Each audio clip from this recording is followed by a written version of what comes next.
Good morning. Wednesday, November 11. This is Wise Words from Waldo for your Wednesday. Albert Goodson wrote the songs that only one of them could become famous. He was regarded as one of the greatest pianists ever. Goodson was an African American born in 1933. As a child, he loved music. He wanted to be a dancer. He wanted to play the piano. They were too poor to buy a piano. He went to church with his mama, but they didn't have much of a choir there. The big Baptist church down the road had an amazing piano player and a 200-voice choir. When Mom didn't go to her church, she'd still send him. But he would slip into the big church. Some evenings, the choir down the street would practice, and he'd sneak out the window and listen. If his mama caught him, he'd get a whooping. Eventually, he'd be allowed to go to the big church, and they would ask him to sing in the choir. He learned to play the piano.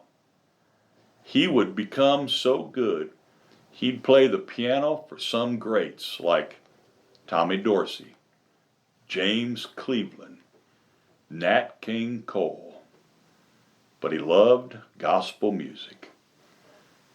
Eventually, the fame would go. He'd find himself living alone in Chicago.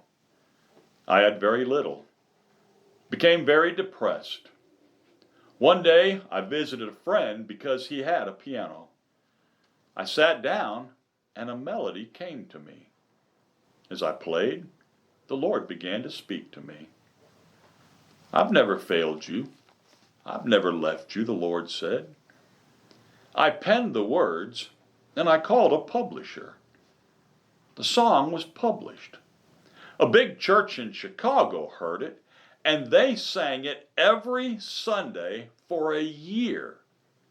Capitol Records even put the song in a Warner Brothers movie and paid me $7,000. It's been sung by many groups, many quartets, and church choirs. The song's called "We've Come This Far by Faith." It's been a Southern gospel favorite for years.